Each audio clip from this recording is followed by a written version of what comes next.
Welcome to the 2023 National Kidney Foundation Cooking with Confidence Ultimate Cook-Off. Chefs representing 3 regions are here to compete to be crowned the Ultimate Cook-Off Chef. They each will be creating a kidney-friendly meal where you, the audience, will choose the winner. Meet our first chef representing NKF Greater New York, Chef Mario. Okay, so what we're gonna do here today is we're gonna make a sockeye salmon with a cauliflower puree, macadamia nuts, and a little bit of honey on top. Okay, so right here we have our ingredients. We have macadamia nuts, pink peppercorn, white cauliflower, purple cauliflower, Granny Smith apple, oranges, bell peppers, lemon, and our herbs that we're gonna use today are parsley, mint, basil, chives, and dill. Okay, so to start off the dish, it's going to be very easy to set up. We're trying to make a dish here that you can make at home, okay? So right off the bat, we're going to have a little bit of honey, okay? I'm going to put it 4 spots right on the plate.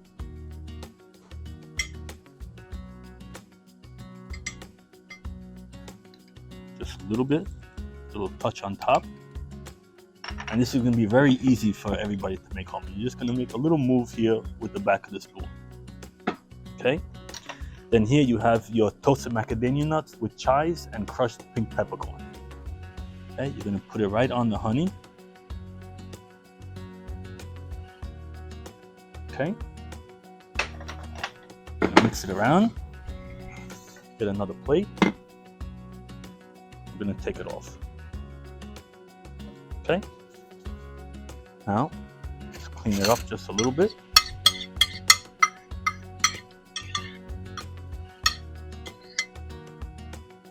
Okay, the plate here. Next here we have is a cauliflower puree. So cauliflower puree is a nice substitute for mashed potatoes. So it's just cauliflower with a little bit of chicken stock, a little bit of onion, and some toasted garlic. Okay, takes maybe 10 minutes to make. The dish is very quickly made, this dish.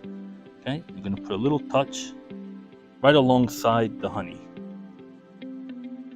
Just like that. Okay.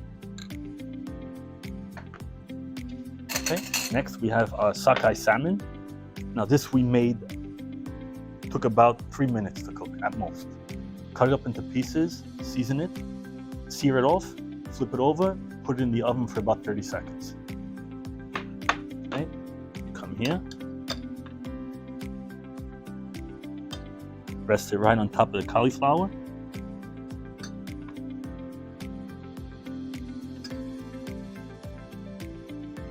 Okay, like that. Okay, then on top, we have here a mixture of red bell peppers, orange zest, lemon zest, Granny Smith apples, a little bit of white balsamic, and extra virgin olive oil. Again, no use of any salt. So by making this nice fragrant smell, it'll bring out all the flavors in the fish and combine the ingredients together where you don't have to be worried about not adding salt, butter, cream, things that are not as healthy as you like. Okay, so we're gonna take this, we're gonna drape it right on top.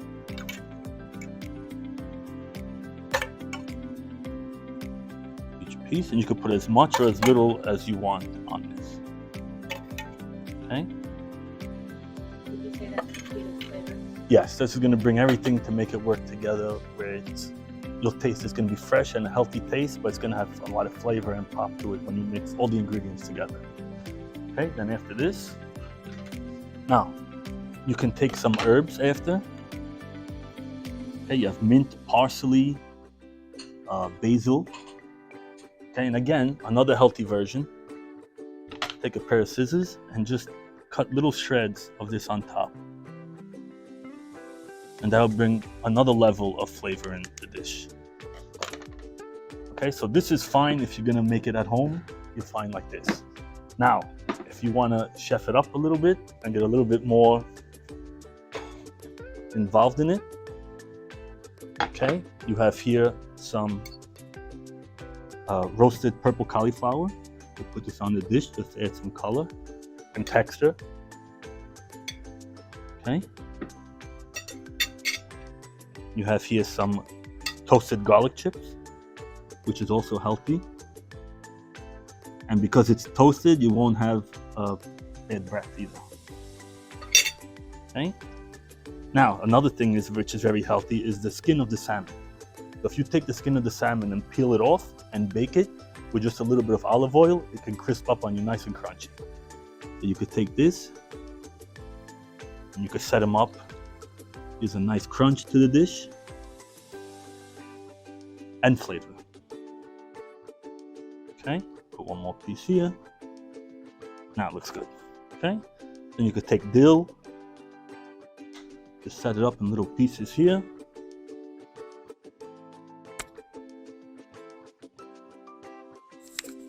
Okay,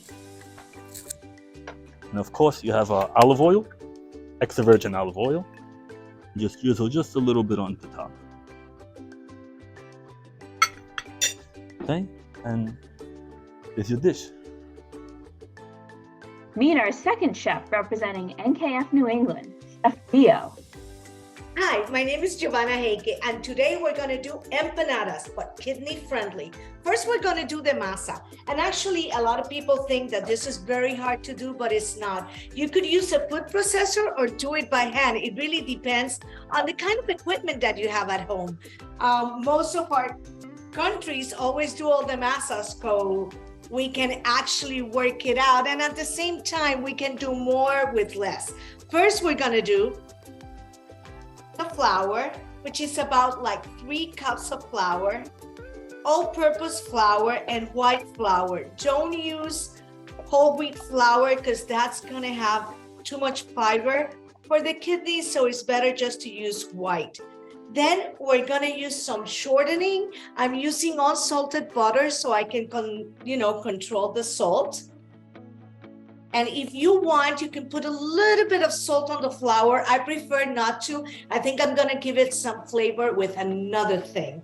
First, when I do the masa, I usually use a little bit of baking powder. And I've had a lot of people asking me about the baking powder, kidney friendly. The best substitution would be a little bit of yeast. I have an instant yeast here. I'm just gonna use 1 teaspoon. And I'm gonna pour some warm water to it just to let it kind of like flourish before I add it to everything else. Now, I have here some water, and the other thing that I'm gonna add is a little bit of acidity, and the acidity is gonna work like if it was baking soda. And that way we're gonna take care of all that potassium that some of these ingredients have. So at the same time, we're working a very nice and very soft masa using this yeast, but at the same time, we're being very careful to keep all the ingredients that we need and that we can enjoy while doing it. First, I'm gonna use some vinegar, just simple white vinegar in a cup of water, at least like 1 tablespoon. Here I have my yeast. You see it's already flourishing. Some people like to put some sugar in their batter. So if you want to put just like 1 teaspoon of sugar, it'll just give it a good balance. It really depends on what you like. So now I'm going to start processing. If you're doing it by hand, all you have to do is with 2 forks, kind of introduce the butter with the flour. Here we're just gonna do some on and up. You can use also the commercial kind of patties for empanadas, but I like to do my own so I can control everything that goes in it. First, I put the yeast, and now I'm just gonna start with the water and vinegar little by little. I'm gonna let it go, and you'll still start humidifying. As soon as it starts making a ball,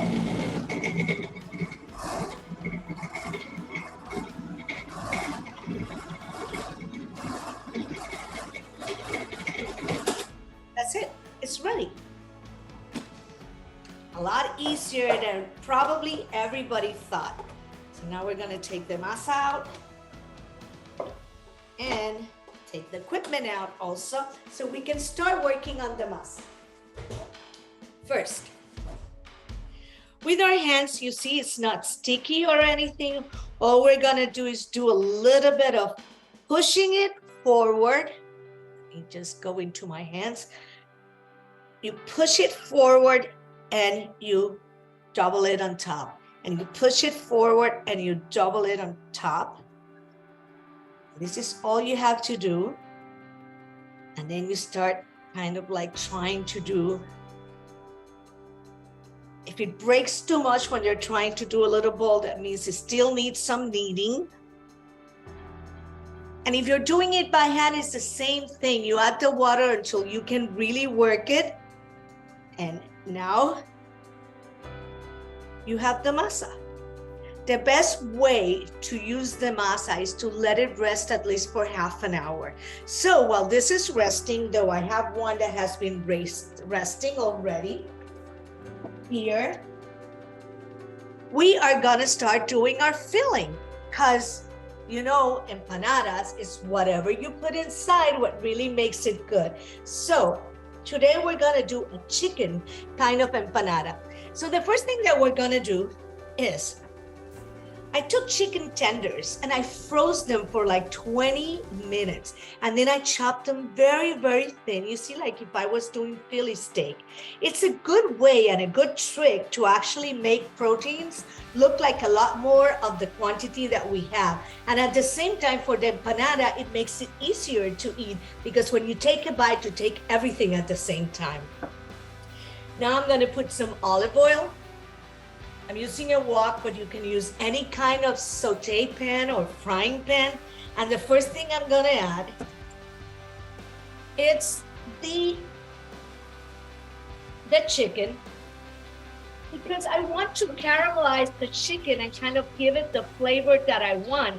And while it's getting some heat, I'm gonna season it, but I'm gonna use a lot of different ingredients for seasoning. First, I'm gonna use some oregano. Can't stop that oregano. A little bit of basil. You can use cilantro, whichever you have, but think of this as your friends. A little bit of smoked paprika. Why? Because these are the seasonings that are gonna take away all that need for so much salt, and it still will give it a beautiful flavor. Now I'm gonna add some onion powder and garlic powder. These are ready, smelling amazing, the smoky flavor from the paprika.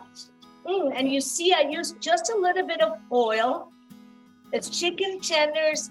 So the chicken tenders are the part behind the breast, which is very, very soft and actually wonderful. Remember, just freeze it for a little while. We have here less than a pound, and look how much it looks like. Now, as soon as it's a little bit, changes colors, we're gonna add onions. I love onions. And it also gives such a good flavor. And it's a way of giving it flavor without having to use too many things on top of it. So remember, there's a lot of kinds of onions. Today we're using the yellow Spanish onion, which has a lot of taste. And I'm gonna add 3 cloves of garlic. I slivered them very thin, but you can use mashed or chopped. Garlic kind of becomes sweeter and soft when it's being cooked. So it gives such a nice flavor, and it can be like a second vegetable for the filling. Now I'm going to add the peppers, green peppers, red peppers. And most of our countries, when they're doing fillings, sometimes they add potatoes, which you can use. Just remember, you have to have them in water for 4 hours to lower the potassium, the phosphorus, and then at the same time, you can pre-boil them to make them easier and better for the kidney. But I have a better idea. Use cabbage. Cabbage is a great vegetable, and you can chop it in little lines, and it's beautiful inside anything that you do with protein. It's gonna be less, it's gonna take all that flour, because it doesn't have all that flavor. It doesn't have that much flavor by its own. So it's whatever you add. So now that we have that, we're gonna let it cook a little bit. And as you see, I'm not using any sauce, but I want to get the flavor that I have there. So I'm going to pour a little bit of water.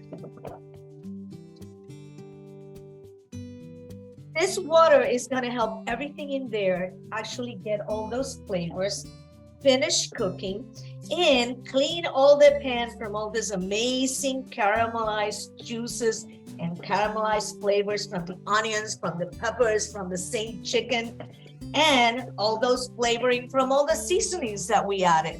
And at this time, if you think you want some more, I want some more paprika, and I'm going to add a little bit more onion powder. And then we're gonna take all this onion out. And I'm just gonna let it cook until the peppers are kind of soft, but that they still have some consistency. Because when they go to the oven inside the masa, they're gonna also cook a little bit. So let's just let them there. And before you're gonna put them inside the masa, you should let this cool down a little bit. So it's easier for you to work it out in the masa. So while this is getting, colder, we are gonna do a salad.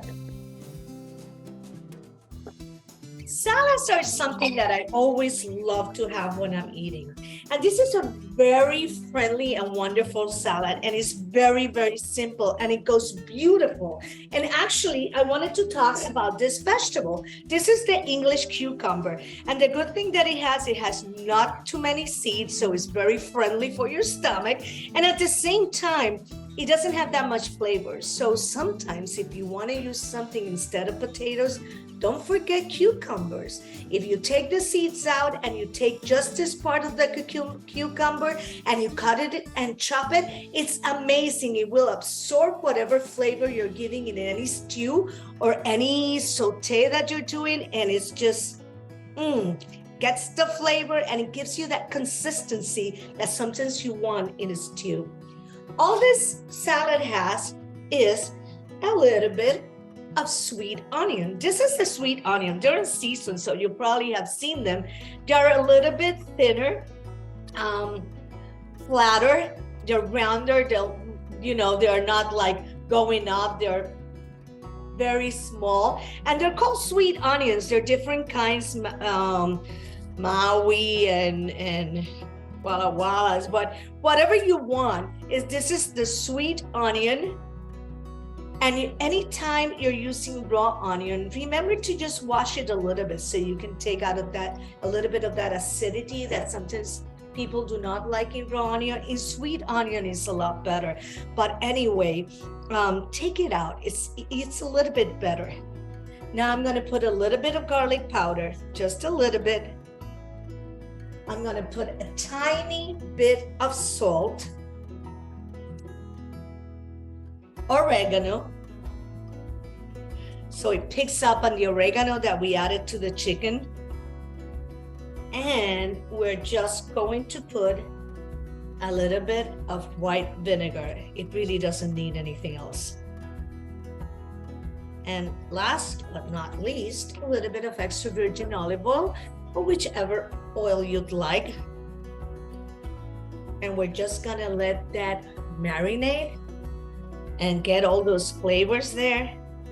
It's a very refreshing salad. You could put some lettuce and a tiny bit of tomatoes, and you'll have something perfect to accompany a good empanada. So now let's work with the masa. The masa is the part that I like, not only because I love working with my hands, but because when my kids were little, anything that I had leftovers, stews, even guava paste, even marmalade and a good cheese, it would come inside an empanada. Because, why? Because anything inside an empanada coming out of the oven tastes better. When you start using the masa, remember to always put some flour so it'll be easier for you to work with. And you can do it any size. Actually, I love to do them small size. It's a little bit big for one. But for my kids, I would do them pretty big because a whole empanada could be a really good lunch. And I always thought that it was something different. And I didn't fry them all the time, actually. Most of the times I would put them in the oven. They would last warm a lot more time, and very, very fresh. So now you're gonna do the round of the empanada. Okay. And we're gonna fill it up. Remember, I'm doing a big one for lunch. Oh my God, this smells beautiful. It's a little bit warm, but it won't make that much difference. Like I had some broccoli yesterday left over, and I just mixed it with a little bit of coleslaw. I put it in the oven inside the masa when I was trying the recipe. So anything and everything goes inside an empanada. Now you're just gonna push the top to the bottom, and with your fingers, you're gonna press that bottom. Put your finger cross over, go from behind the corner and just push it to the front. Some people just take a fork and just go from side to side.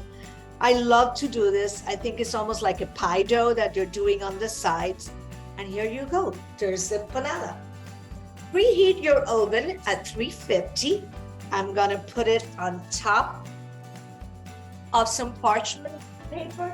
And I'm gonna give you little tricks that I have found that helps the empanadas. If you are like me, I always have achiote oil, which is just oil that I tint with achiote seeds, just heating them for like 5 to 10 minutes. And it takes this orange color. And this is a good way to substitute the eggs that are gonna help to give some color to the empanada while they're in the oven. So if you don't want to use achiote, think about maybe a paprika oil or just leaving it. I'm going to show you both ways, with the achiote oil and with without the achiote oil. These are also very successful in the oven fryers, so I prefer to do them in the oven or deep fry. So I'm gonna put it in the oven. I already have it heating up, and let's start serving our empanada, which I can't wait. Let me go get one that I have here already. And I want to show you both colors of the empanada. You see here you have one that I did not put the achiote oil, and this is the one that I put the achiote oil. So you see one comes a little bit yellowish. The other one is just like bread batter that it comes out. And we're gonna serve it with the salad, which goes beautiful.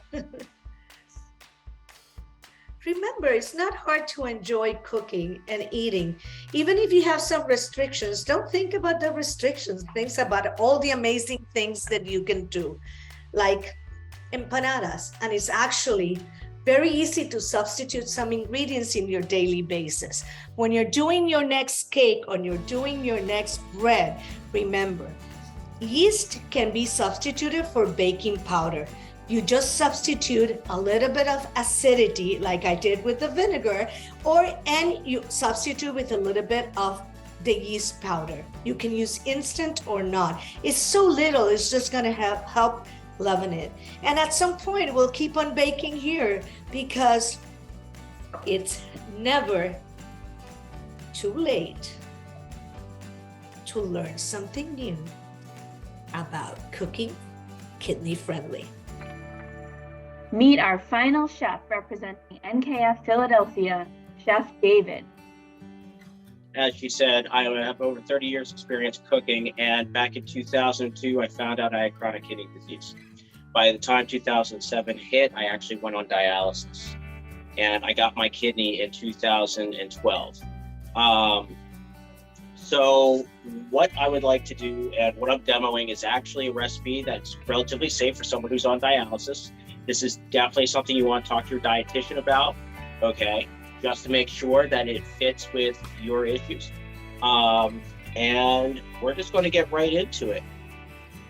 So first things first, I got a pan heating up. Now I'm going to start by marinating my chicken. Now, as she says, I got a delicious chicken recipe for you guys. All right. It's a cumin-scented chicken with a little bit of coriander, paprika, and a little bit of red pepper flake, a little honey for a little sweetness. And I'm using Bragg's liquid amino, okay, as my salt source. So you could use this. You could also use, a low sodium soy. This usually has about 500 milligrams of sodium in it. And Bragg's liquid amino usually it registers at 320. Okay, so this has a little bit less salt, which is why I like using this. So first things first, I'm actually going to start off by toasting off my spices. I have a little bit of coriander seed. Okay, about a tablespoon's worth. Just throw them right into a hot pan. A little cumin powder. Now, if you got cumin seed, you could use that too. That works just as well. Just letting these toast off a little bit. You want to get that nice fragrant smell,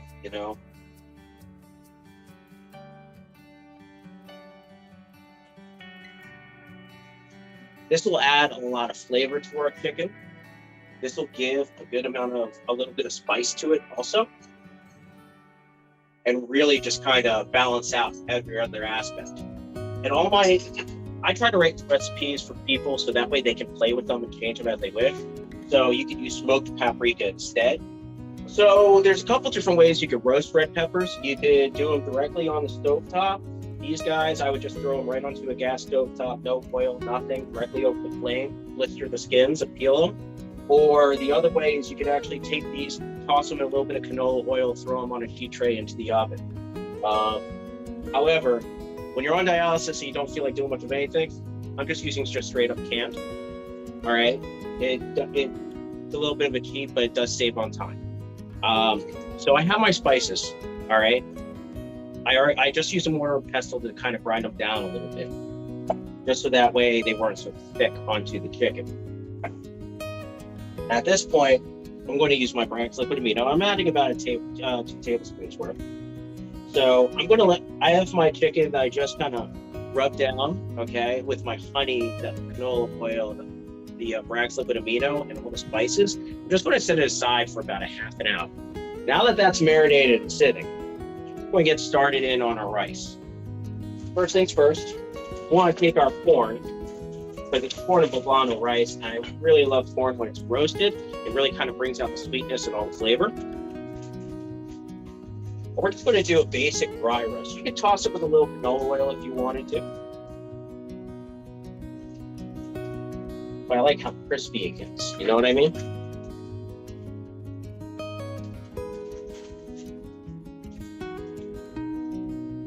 So the corn that you're using, is this fresh corn, frozen? So I'm actually using a frozen organic, no salt. Okay, specifically for that very reason, no salt. Just to show how you can take something and actually cut back and still get all the flavor out. I have diced poblanos. Now these are a medium heat. They're not like a jalapeno. They're not quite as hot. Okay. I know for me, heat, spice, and sweet and sour were things that I were able to taste when I was on the machine. So I like to make things as appetizing as possible. Definitely, and that's why there are so many great recipes that you can find on the National Kidney Foundation website. And they've actually come up with cookbooks. So if you do go on the NKF website, you can just peruse through all the recipes. And there are some really great additions to the website as well that can tell you all about all the ingredients that you're seeing today. Actually, black beans in the rice. Canned black beans that did come in salt, but one of the things that I do to help leach some of that out is I will soak them. I'll take canned black beans, rinse them off really well, soak them for a couple hours, drain them, and then use them, just to get a little bit more out of them. Right. So what you're actually doing is trying to leach some of that potassium out with the water that when you're soaking it. And that's really a really effective way of doing it. So right now, what I'm doing is sweating down my onions and garlic, getting it nice and flavorful, letting oils release, making it nice and fragrant. I'm at that point where I'm adding my peppers. So now I have everything nice and sweated together. The peppers are getting soft, the onions you can smell, the garlic, definitely it's coming right through. Now this is the time that I will actually add my rice and start to toast it in. And notice I didn't add any salt to this. You know.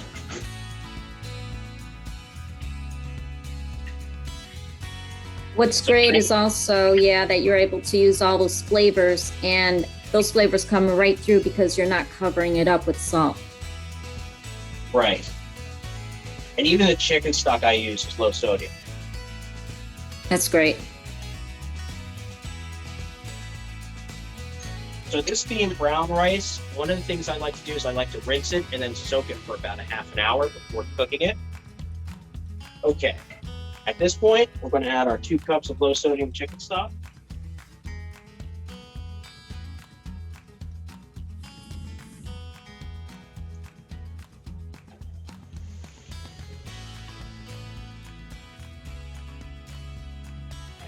So I'm adding about a 1/4 cup of liquid aminos to my chicken stock, just to give it that little bit extra.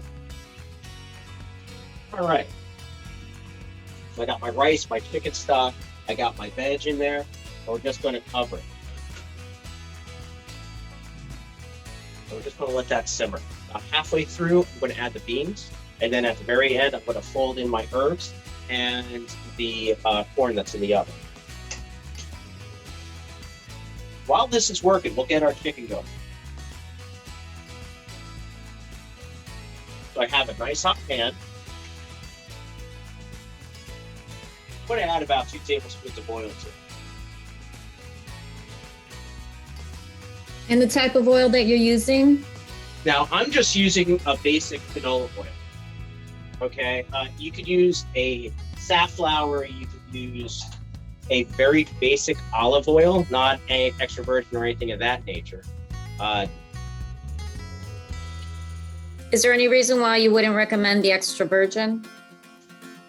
Extra virgin has a lower smoking point. So when you get it really hot and it starts to smoke, it actually will change your flavor. It gets almost like a rancid flavor. Canola oil, safflower, even coconut has a higher smoking point. But what we want to do is we want to get a nice rich color. We're going to give this a few minutes. And while that is cooking, I'm going to take care of the roasted red peppers. So onions have 2 sides. You have the side where the root is, you have the top where the flour comes out, or skin. I always cut the top off and then split it in half. Okay?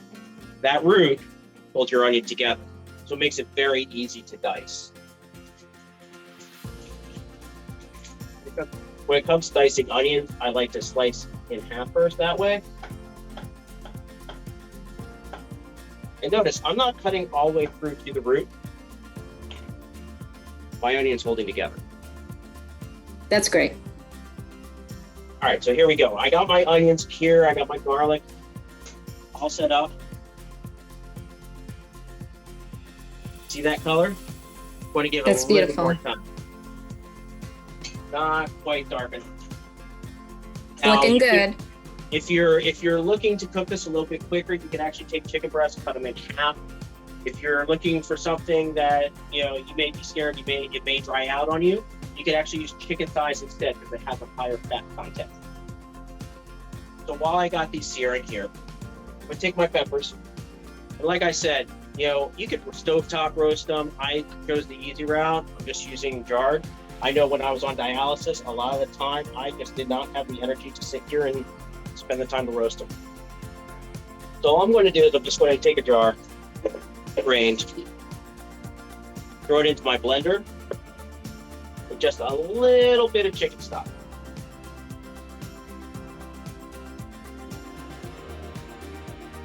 I want it to be nice and thick. We're actually going to braise our chicken in it, and that's actually going to bring out all the flavors. As you can see, got some really nice color. I got my heat up. Now that I just flipped it, I'm actually going to add my onions. This is my onions and garlic.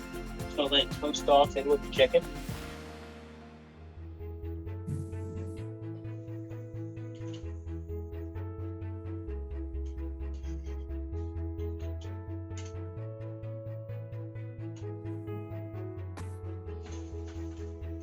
Just going to give that a few minutes so the onions can sweat out so we can get the rawness out of the garlic.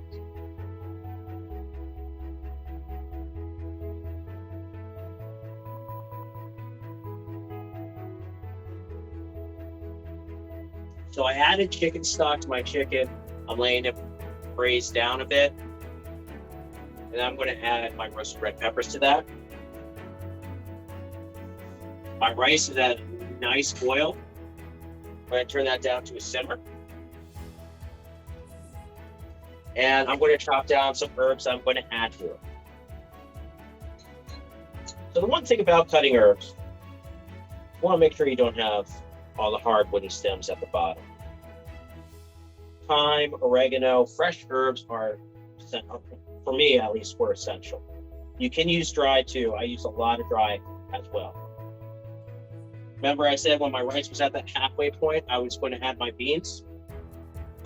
So we're at that point right now. The beans are actually going to help thicken things up because they do end up absorbing a lot of moisture.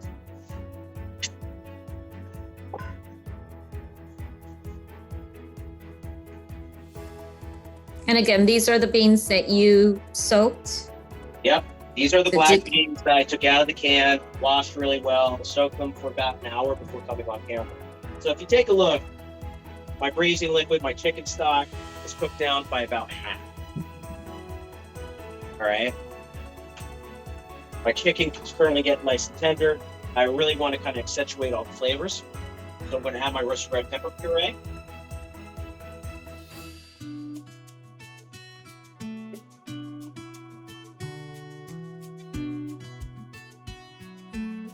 So I'm going to throw a lid over top of my chicken, just so that way it cooks down, and it'll be done in the next 5 or 10 minutes. At about the same time as the rice. So at this point, and I'll bring this over to show you. You can see that the rice is really kind of absorbing everything, that the black beans are cooking in, and the color's not going to change. That's how I wash the black beans. I'm going to add my herbs.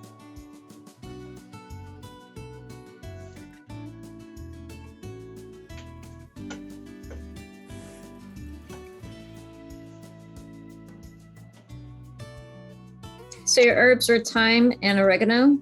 Yeah, I just went straight herb, thyme and oregano. You can use cilantro if you wanted to. You could take it another angle, go Mediterranean with a little bit of dill, a little basil.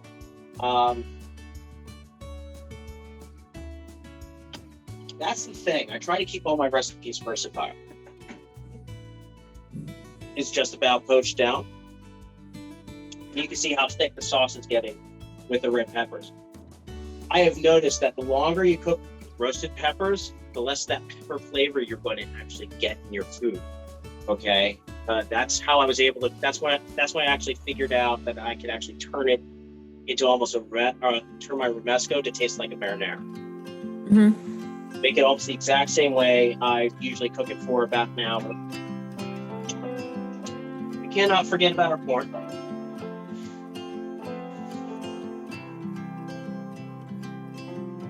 So corn, I did it at 350 degrees. As you can see, it's starting to get that nice golden color, starting to brown out just a little bit, and starting to dry. That's mainly what I wanted, was I wanted it to dry a little bit, so that way it can absorb the flavors that are actually in the rice.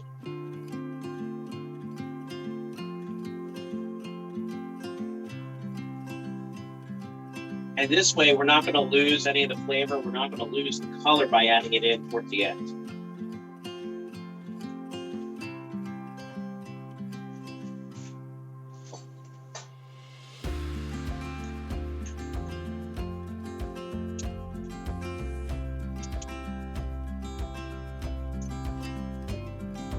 Alrighty then. So as you can see, chicken's nice and cooked through.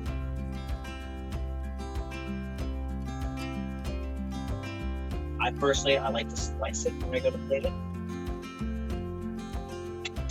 So you can see all the layers.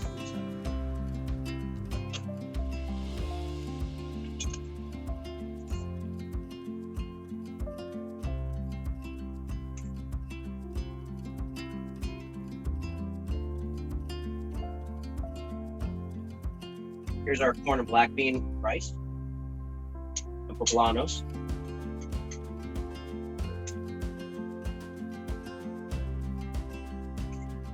Can you bring the dish to the camera so we can see it a little better?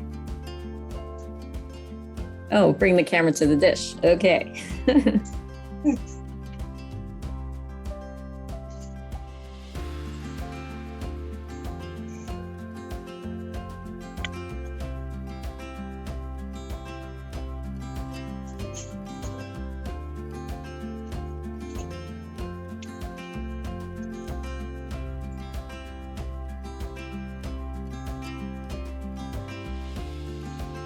And that is our red pepper puree. Mm-hmm.